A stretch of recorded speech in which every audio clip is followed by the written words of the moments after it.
우리는 로마서 9장을 통해서 9장 전체를 통해서 무엇을 배워왔냐면 이스라엘의 실패가 하나님의 실패가 아니다라고 하는 사실을 배웠고 혈통적인 이스라엘이 다 영적인 이스라엘은 아니다라고 하는 사실도 나누었습니다. 그러면서 하나님의 그 선택하시는 하나님의 주권, 그리고 거꾸로 유기하시는 하나님의 주권, 이것이 정당하다, 결코 불합리하거나 공정하지 않은 것이 아니다라고 하는 이 사실도 나누었습니다. 그리고 또한 하나님께서는 영적 이스라엘을 남겨두시어서, 하나님 씨를 남겨두시지 않은 영적 이스라엘을 하나님이 선택하여 남겨두시지 않으셨으면 그 어느 누구도 구원에 이를 수 있는 실력이 있는 자가 없음을 우리는 또한 살펴보았습니다. 그러하기 때문에 우리가 거의 결론적으로 내릴 수 있었던 것이 무엇이었냐면, 이스라엘인이든 이방인이든 헬라인이든 구원에 이르는 것은 오직 하나님의 주권적인 선택과 그리고 그 부르심이라는 그 긍휼을 덧입을 때만이 가능한 것임을 우리는 계속해서 살펴보았습니다. 오늘은 본문을 통해서 하나님의 주권적인 선택과 유기에 대한 어떤 정리를 이제 내리고 있는 그런 부분입니다. 한번 본문으로 들어가서 살펴보겠습니다. 30절 함께 읽겠습니다. 시작. 그런즉 우리가 무슨 말을 하리요? 의를 따르지 아니한 이방인들이 의를 얻었으니 곧 믿음에서 난 의요. 자, 지금 30절은 이방인들의 구원에 대해서 지금 말씀을 하는 겁니다. 오늘 본문에서 그런즉 우리가 무슨 말을 하리요? 우리가 아무도 왜 그러셨는가 이의를 제기할 수 없다라고 하는 거예요. 그 내용이 뭐냐면 의를 따르지 아니한 이방인들이 의를 얻었다라고 하는 거죠. 그럼 여기서 의를 따르지 아니했다, 이방인들이 의를 따르지 아니했다라고 하는 것은 무슨 내용이냐? 도덕적으로 타락했다, 이것을 말하는 것이 아니에요. 여기서 말하는 의는 그런 도덕적이고 윤리적인 의를 말하는 것이 아니라, 쉽게 얘기하면 이방인들은 율법적인 행위를 가지고 있지 않았다라고 하는 거예요. 율법을 받지도 않았어요. 할례를 행하지도 않았어요. 율법을 받지도 않고 알지도 못하니까 율법에 명시된 어떤 행위가 일어날 수도 없었습니다. 그렇기 때문에 당연히 율법을 완벽하게 지켜서 하나님 앞에 자신의 의를 드러내려고 애쓸 수도 없었죠. 그런데도 하나님은 그들을 의롭게 하셨어요. 그 내용이 바로 의를 따르지 아니한 이방인들이 의를 얻었다라고 하는 거예요. 근데 그 의가 어떤 의래요? 믿음에서 난 의라고 말하는 거예요. 그럼 여기서 말하는 믿음은 뭐겠습니까? 율법을 행한 믿음이 아니라 율법을 완성하신 예수 그리스도를 믿는 믿음이죠. 그를 메시아로 인정하는 믿음이에요. 이전에 예수님을 따르지 않던 삶을 회개하고 돌이켜서 예수님을 따르는 믿음을 말하는 거예요. 그것은 어떤 예수님 따르는 행위를 말하는 것이 아닙니다. 예수님을 나의 구주로 영접한 그 믿음. 물론 더 원초적으로 따지면 나를 불러서, 나를 선택하여 부르셔서 결국 내 입술을 통하여 내가 예수를 믿습니다라고는 고백을 받아내신 하나님의 은혜죠. 물론 그런 은혜를 우리는 우리 입장에서 뭐라고 말해요? 내가 믿었다라고 말하는 거예요. 하나님 입장에서는 내가 믿게 만들었다, 이렇게 되는 것이고, 사람의 입장에서는 그런 예수님의 은혜로 말미암아 내가 예수님을 믿었다, 이렇게 되는 거예요. 그 의예요. 그러니까 어떤 율법적인 행위가 없는 거죠. 그렇기 때문에 여기서 이방인들의 의를 얻은 것은 정말로 하나님의 부르심과 그것에 대한 바른 반응들, 정당한 반응들을 통해서 그들은 하나님 주신 의를 얻은 겁니다. 그렇다면 여기서 이방인들이 의를 얻었다고 말할 때 그 의를 얻은 이방인들은 이방인 전체를 말하는 걸까요? 그렇지 않은 거 아시겠죠? 그 이방인들 중에서도 하나님의 선택으로 말미암아 부르심을 받고 거기서 올바르게 반응한 자들, 그 영적 이스라엘을 말하는 겁니다. 얼마 전에 교황이 왔다가 갔습니다. 네. 요즘에 이제 인터넷에 그분에 대한 설교에 대한 이야기가 많이 올라오고 있어요. 근데 한 가지 눈에 탁 들어오는 것이 뭐냐면 그분의 설교 내용 중에 예수님은 이 땅의 모든 죄인을 위해서 이 땅에 오셨다라고 하는 거예요. 그래서 교회 다니는 사람뿐만이 아니라 천주교회를 다니는 사람뿐만이 아니라 다니지 않는 사람들 중에서도 예수님처럼 선하고 착하게 살면 구원에 이른다라고 이런 표현을 했어요. 그렇기 때문에 이게 어디까지 가지를 뻗을 수밖에 없냐면 다른 종교라도 상관없다 이겁니다. 예수님이 그러셨던 것처럼 선하고 착하게 살면 구원에 이를 수 있다라고 하는 거죠. 이단이어도 상관없는 거예요. 이렇게 되면 뭐예요? 모든 사람이에요. 하나님의 선택과 부르심과 상관없이 착하게 사는 모든 사람은 구원에 이른다라고 하는 이야기가 됩니다. 굉장히 위험하죠. 기독교에서 받아들일 수 없는 그런 입장이에요. 선하게 살면 얼마나 선하게 살아야 될까요? 한 돈 열심히 벌어서 한 200명쯤 도와주면 구원받을 수 있을까요? 좀 약한가요? 한 1000명쯤 도와주면, 아니 교회 하나 세우면 기준을 잡을 수가 없어요. 그 구원에 이르지 못할 만큼 악하면 어느 정도 악해야 구원에 이르지 못할까요? 살인자는 절대로 안 되고 거짓말 10번까지는 괜찮을까요? 10번도 좀 많은가요? 거짓말 5번 이상 하면은 지옥 갈까요? 네. 기준을 잡을 수가 없는 거죠. 얼마나 선해야 하며 얼마나 악해야 되는가. 너무나 주관적인 겁니다.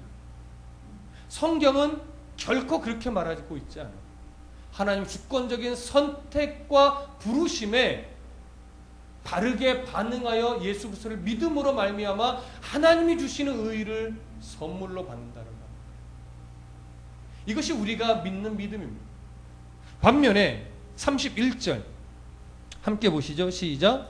의의 법을 따라간 이스라엘은 율법에 이르지 못하였으니. 자, 이것은 이제 거꾸로 율법적인 행위가 가득했음에도 불구하고 거룩하려고 경건하려고 애쓰고 노력하여 구제하고 금식하고 기도했음에도 불구하고 하나님의 의를 이루지 못한 이스라엘을 이야기합니다. 그러면 31절에서 의의 법을 따라갔다라고 하는 것은 무슨 의미일까요? 이게 긍정적일까요? 부정적일까요? 네, 부정적입니다. 쉽게 얘기하면 의의 법을 따라갔다라고 하는 것은 뭐냐면 율법을 행했다라고 하는 거예요. 그러니까 율법이 말하는 의를 내가 가지기 위해서 열심히 노력했다라고 하는 거예요. 율법대로 살려고. 근데 율법대로 살아서 의를 이루려고 애썼는데 이스라엘은 그럼에도 불구하고 율법에 하나님의 의에 이르지 못했다라고 하는 것이지. 사실은 이게 이렇게 좀 복잡하게 설명하니까 그렇지만 우린 이미 다 알고 있어요. 그들의 율법적인 행위는 결국 누구의 의가 됐죠? 내 의가 됐어요. 내 자랑이 됐어요. 그게 문제인 겁니다. 그들이 율법적인 행위로 깨달아야 될 것은 뭐냐면 내가 율법으로는 결코 의로워질 수 없는 그런 연약한 존재이구나. 하나님 그러니 나를 좀 도와주세요. 이걸 깨달아야 됐어야 되는데 이스라엘은 그러지 못하고 율법적으로 완벽해서 율법이 궁극적으로 지향하는 의에 내가 이루려고 애를 썼어요. 그러다 보니까 그런 열심이 어떻게 밖으로 펼쳐나갔냐면 내가 이렇게 기도를 많이 하는 사람이야, 내가 이렇게 금식을 자주 하는 사람이야, 내가 이렇게 구제를 하는 사람이야, 그러니 나를 거룩한 사람으로 인정해 주시오, 존경해 주시오. 이러한 자기의 의를 드러내는 도구로 사용했다라고 하는 것이죠.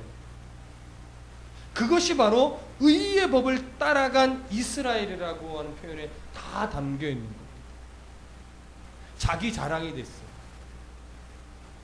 성경은 계속해서 구약 시대부터 이야기한 것이 뭐냐면 너희들은 율법을 지켜내지 못하였다라고. 이스라엘 백성들 안에는 어떠한 율법을 지킴에 있어서 어떠한 개념이 있냐면 율법을 한 부분 지켜가는데 여기서 부족한 부분이 있잖아요. 그리고 요 부족한 부분은 다른 율법을 지킴으로 채울 수 있다 이렇게 생각을 했어요.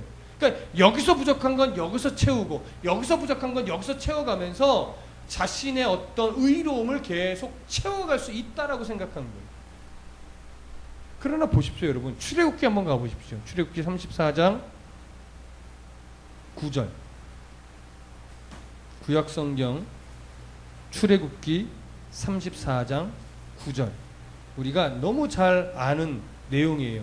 이미 나누었었던 구절인데 출애굽기 34장 9절 함께 읽습니다. 시작.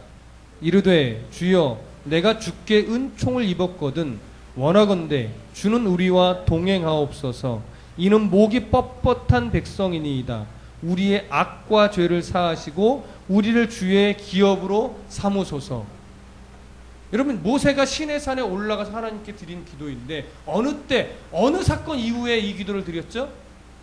금송아지 숭배 사건 이후에 이 기도를 드린 거예요. 금송아지 숭배 사건 이후에 그들에게 금송아지를 갈아 마시게 하고 3,000명을 척결한 이후에 그가 하나님 앞에 용성을 받기 위해서 올라갔습니다. 그때 하나님이 하시는 말씀이 내가 인자를 천대까지 베풀지만 그러나 악행은 3, 4대의 자손까지 내가 보응할 것이다. 물론 궁극적인 것은 하나님의 속성은 사랑을 베푸는 자고 하나님의 어떤 심판은 순간이다, 잠시다라는 걸 이야기하는 거지만 그럼에도 불구하고 악에 대해서는 뭐라? 분명한 심판이 있다라고 하는 사실을 드러낸 거예요. 이 이야기를 듣자마자 모세는 하나님 앞에 엎드린 거예요. 그래서 오늘 이 기도를 하는 거예요. 이 기도 내용 중에 빠진 게 있어요. 뭐가 있죠? 잘하겠습니다. 이스라엘을 돌이키게 해서 하나님의 법을 잘 지키게 만들겠습니다. 이런 내용이 없어요. 뭐라고 말하냐면 하나님 아시잖아. 이 백성은 목이 뻣뻣한 백성입니다. 그러니 이들의 죄를 용서해 주시고 이들을 뭐예요? 자녀 삼아 주시옵소서. 이 얘기는 뭐예요? 이들에게는 율법을 지켜낼 실력이 없는, 제가 그동안 지켜와보고 경험해보니까 이들은요 하나님 앞에서 율법을 지켜낼 실력이 없어요. 하나님 아시잖아요. 목이 얼마나 뻣뻣한지. 하나님이 긍휼을 베풀어 주시는 길밖에 없습니다. 도와주세요. 이들은 처음부터 끝까지 그냥 죄인입니다. 그러니 그냥 긍휼을 베푸셔서 용서해 주시고 긍휼을 베푸셔서 자녀 삼아 주시옵소서. 이게 누구의 고백이냐면 모세의 고백이에요. 이들을 내가 혼내서라도 잘하게 할게 이러지 않았다고요. 이들은 그냥 죄인입니다. 이게 이들의 실력입니다. 그러니 그냥 용서해 주시고 그러니 하나님의 자녀로 삼아 주시옵소서. 그 고백을 하나님이 어떻게 했어요? 거절하지 않으셨다. 들으셨다는 거예요. 이스라엘 백성이 이 사건 이후로 계속해서 깨달은 게 뭐냐면 우리의 실력은 형편없구나. 우리가 지금까지 죽지 않고 이 민족이 없어지지 않고 이어져 온 이유는 그저 하나님의 긍휼하심 때문이구나. 주님 끝까지 나를 도와주십시오. 내가 오늘도 연약하여 오늘 결단하고 내일 또 넘어지는 그런 연약한 사람일 뿐인데 계속하여 내가 열심으로 하나님 앞에 바르게 서서 율법을 지켜내려고 애쓰겠지만 저는 그럼에도 불구하고 연약하여 율법을 지키지 못하는 자이오니 나를 불쌍히 여기셔서 버리지 마시고 늘 하나님의 자녀로 끝까지 세워주시옵소서. 이것이 바로 이스라엘이 해야 될 고백이었어요. 물론 이 고백은 지금 우리도 해야 되는 고백이에요. 그렇죠? 여러분, 우리가 실력이 없고 우리가 의를 이룰 만한 실력이 없어요. 하나님 구원해 주세요 해놓고 그러니 나는 이제 어쩔 수 없어요. 하나님 아시죠? 그냥 마음대로 살게요. 하나님 구원해 주시 약속하셨으니 제가 내 욕심대로 그냥 살아도 되겠죠?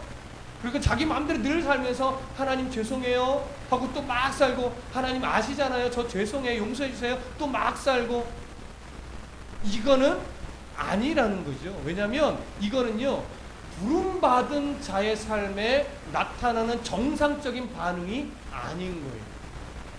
그러니까 그런 사람은 정말 하나님이 누구신지 모르는 거예요.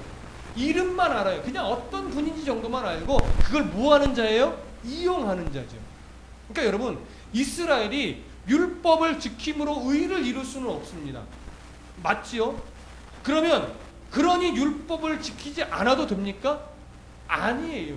율법을 늘 지키려고 애쓰고 노력하면서 나의 연약함을 바라보는 거예요. 그럼 왜 율법을 지켜야 되느냐? 그 율법의 지킴은 구원을 위한 지킴이 아니라 무엇을 위한 지킴일까요? 성화를 위한 지킴. 그러니까 오늘도 우리들 율법을 지키는 것은 아니지만 율법의 본질이 오늘 우리들의 삶에 그대로 적용되어 있어요. 여러분, 율법의 본질을 두 가지로 얘기하면 뭐예요? 하나님을 사랑하고 이웃을 사랑하는 거예요. 이게 대강령이에요. 율법을 한마디로 정의하면 그거라고요. 하나님을 바르게 사랑하고 이웃을 그 사랑 가지고 바르게 사랑하는 거예요. 그게 사실은 신약시대 율법이라고요. 그러니까 그리스도인이 되면 내가 구원받았으니까 이제 뭐 내가 예배만 안 빠지면 되지, 이게 아니란 말이에요. 열심히 율법적인 행위, 하나님을 사랑하고 이웃을 사랑하고, 하나님을 사랑함으로 예배하고 이웃을 사랑함으로 섬기고, 하나님을 사랑함으로 교회를 섬기고 이웃을 사랑함으로 내가 좀 낮아지고 내가 좀 자존심 상하더라도 그들을 좀 높여줄 줄 아는 이 싸움. 여기서 우리가 이제 승리를 해야 되는 거죠.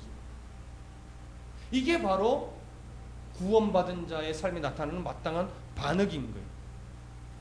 그런데 이러한 열심들이 누구의 의의가 돼서는 안 돼요?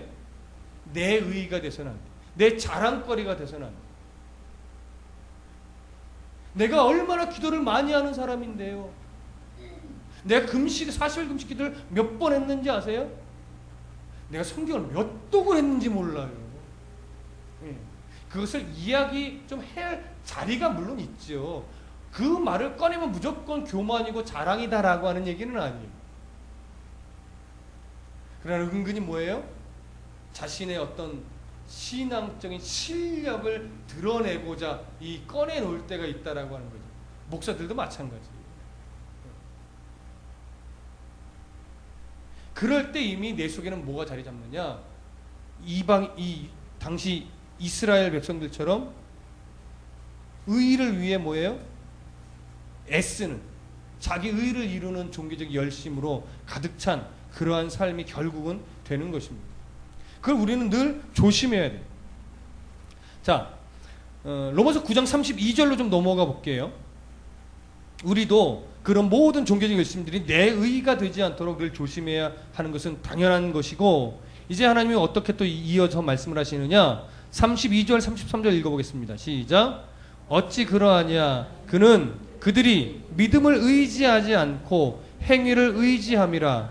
부딪힐 돌에 부딪혔느니라. 기록된 바 보라, 내가 걸림돌과 거치는 바위를 시온에 두노니 그를 믿는 자는 부끄러움을 당하지 아니하리라 함과 같으니라. 자, 이스라엘 백성들의 어떤 종교적인 그 열심이 왜 하나님의 의를 이루지 못하는 열심이냐라고 말하면서 어찌 그러하냐라고 질문을 던지면서 이렇게 이야기해요. 그들이 믿음을 의지하지 않고 뭘 의지해요? 행위를 의지하기 때문이다라고 말하는 거예요. 행위를 의지하기 때문에 어떤 일이 벌어지느냐? 부딪힐 돌에 부딪혔다라고 말하는 겁니다. 여기 부딪힐 돌에 부딪혔다라고 하는 것은 이사야서 말씀을 지금 사실은 인용한 거예요. 이사야서 8장 14절 말씀을 인용한 것인데, 그것을 이 로마서에도 기록했어요. 33절 이렇게 돼요. 기록된 바 보라, 내가 걸림돌과 거치는 바위를 시온에 두노니 그를 믿는 자는 부끄러움을 당하지 아니하리라 함과 같으니라. 이게 바로 이사야서 8장에 나와 있는 말씀인데, 이사야가 왜 이런 말씀을 했느냐? 당시 북이스라엘과 남유다로 분열왕국되어 나눠 있는 시대에 아수르가 자꾸 공격해 오는 거예요. 아수르가 늘 위협이에요. 그러면 북이스라엘과 남유다가 아수르가 너무 두렵기도 하고 힘드니까 어떻게 반응할까요? 그들이 어떻게 하면 잘 보일까? 그들을 화나지 않게 할까? 그리고 조공도 바치고 그들에게 잘 보이려고 애를 쓴다라고 하는 것이죠. 그때 이사야가 뭐라고 말하냐면, 너희들은 하나님의 백성이다. 그러니 아수르가 공격할 때 아수르가 두려워서 아수르에게 잘 보이려고 하지 마라. 아수르를 의지하지 말아라. 너희들이 의지할 자는 오직 하나님이시다. 하나님만 의지해라.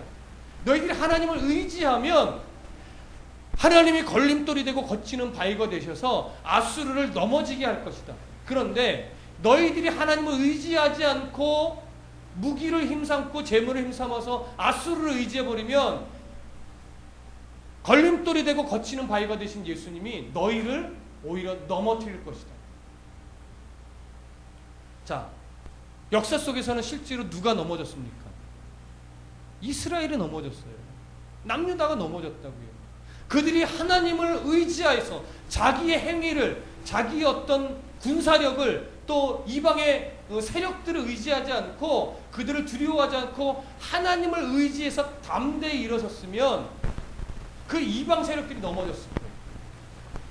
근데 그들은 결국 우상을 따라가고 이방을 무서워하면서 하나님을 결국 의지하지 않았어요. 그래서 그 돌에 누가 넘어졌냐? 정작 이스라엘이 넘어졌던 거예요. 근데 오늘 바울은 그러한 걸림돌, 거치는 바위, 부딪히는 돌을 누구에게로 적용시키고 있냐면 예수 그리스도에게로 적용시키는 거예요. 여러분 아시다시피 당시 이스라엘 백성들은 예수 그리스도를 뭘로 여겼습니까? 거추장스럽게 여겼어요. 걸리적거리는 자로 여겼어요. 자, 어디로 보냐? 고린도 전서 한번 가보십시오. 고린도 전서 1장 22절부터 25절까지 한번 읽어보겠습니다. 고린도전서 1장 22절에서부터 25절. 자, 함께 쭉 읽어보겠습니다. 시작. 유대인들은 표적을 구하고 헬라인은 지혜를 찾으나 우리는 십자가에 못 박힌 그리스도를 전하니 유대인에게는 거리끼는 것이요 이방인에게는 미련한 것이로되 오직 부르심을 받은 자들에게는 유대인이나 헬라인이나 그리스도는 하나님의 능력이요 하나님의 지혜이니라. 하나님의 어리석음이 사람보다 지혜롭고 하나님의 약하심이 사람보다 강하시니라. 아멘. 이스라엘 백성들은요 예수 그리스도를 거리끼는 자로 여겼어요. 헬라인들은 예수님을 뭘로 여겼어요? 미련한 자로 여겼어요. 왜 그럽니까? 이스라엘은 예수님을 거리끼는 것으로 여긴 이유가 이스라엘이 기대하던 메시아상이 아닌 거예요. 오히려 그 당시 예수는 자기의 종교적 의의를 드러내던 자기들을 자꾸 깔아뭉개고 그들의 종교적 의의가 헛되다고 말하고 가치 없다라고 말하면서 말했다고요. 그러니까 예수 그리스도가 메시아가 되면 자기들은 모든 기득권을 잃고 그동안 쌓아왔던 종교적 의로움이 다 무너지는 거예요. 그리고 아무리 봐도 이스라엘을 독립시킬 어떠한 모습이 보이지 않아요. 영웅적이고 전사적인 모습이 보이지 않는 거예요. 그래서 그들에게는 뭐예요? 굉장히 불편한 거리끼는 것이 됐어요.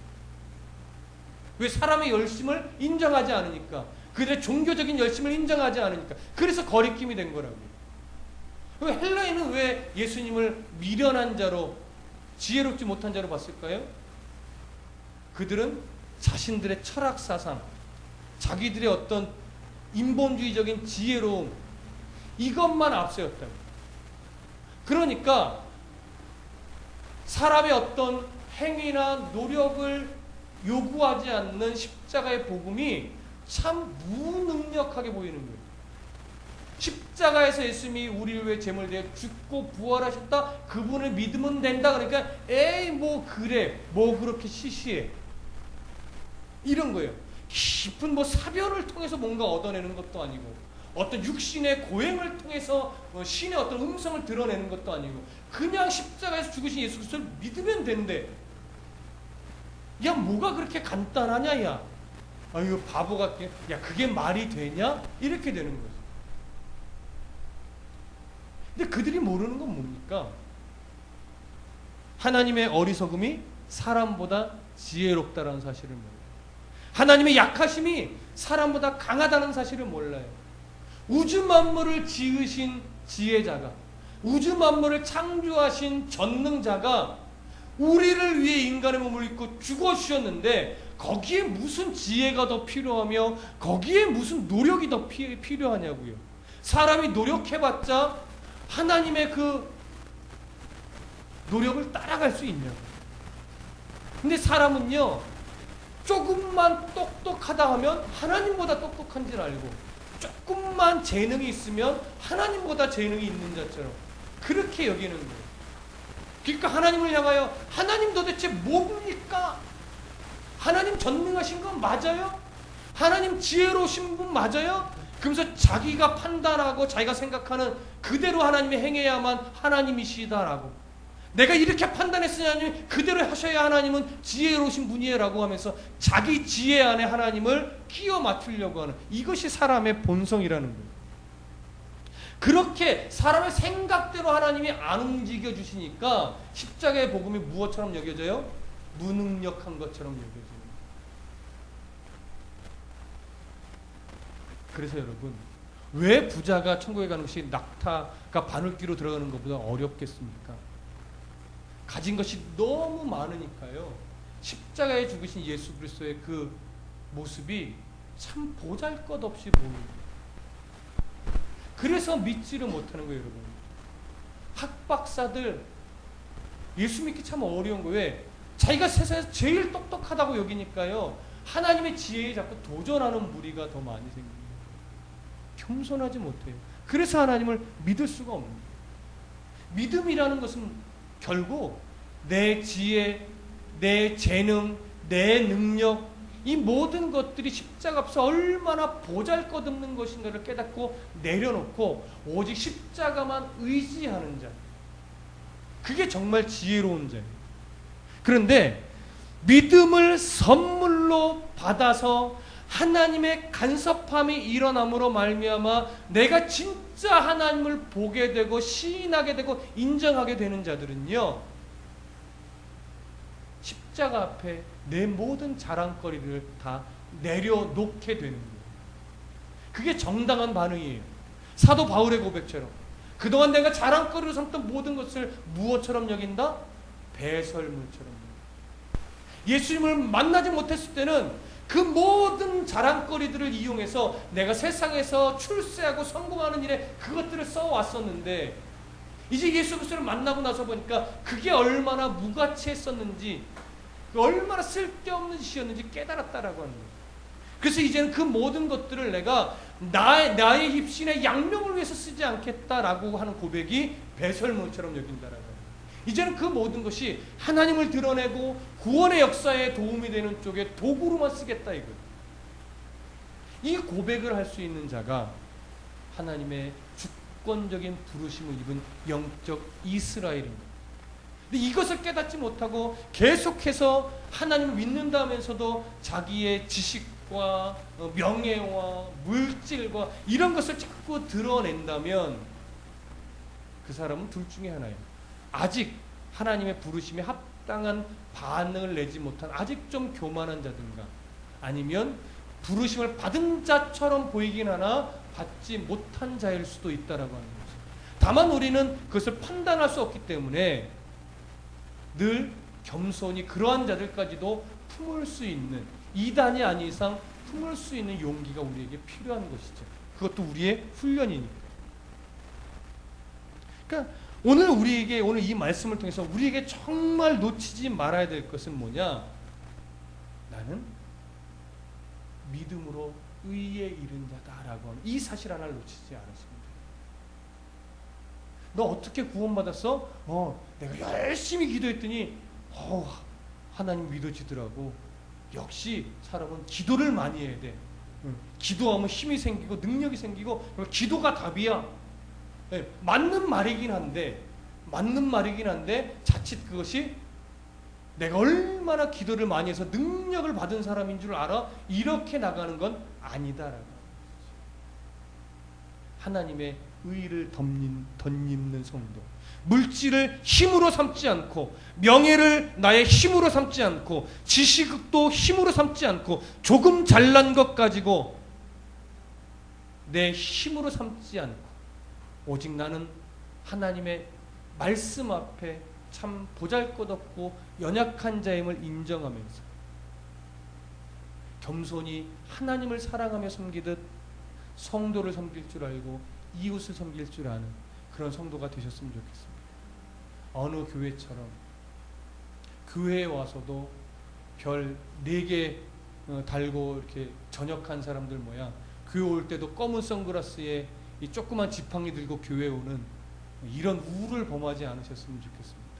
교회 와서도 장군인 줄 알고 교회 와서도 사장인 줄 알고 교회 와서도 국회의원인 줄 알고 그런 영향력을 발휘하려고 하는 것, 하나님 보실 때 얼마나 어리석은 모습일까요? 목회자도 똑같습니다. 여러분, 목회자의 세계도 참 부끄럽습니다. 왜냐하면 큰 교회 목회자들은 어딜 가서든지 어깨에 힘을 주고 말을 합니다. 작은 교회 목회자들은 어딜 가든 길을 잘 못 핍니다. 예. 근데 그게 기성교단에 있으면 그렇게 사실은 많이 됩니다. 그러나 그게 틀린 것은 아니지만 목회자들 안에서 먼저 뭐가 일어나야 돼요? 서로를 존중해주고 큰 교회 목회자라는 것이 내 자랑이 되지 않아야 됩니다. 안타깝게도 그런 모습이 많이 보여요. 여러분들은 큰 교회 목사님은 더 존경스럽고 작은 교회 목회자들은 별로 안 존경스럽던가요? 그런 분이면 여기 오지도 않으셨겠지. 예. 끝까지 그렇게 가셔야 됩니다. 모두가 다 하나님 주시는 분복대로 목회를 해 나가는 것. 바울은 설교를 참 못하던 자였습니다.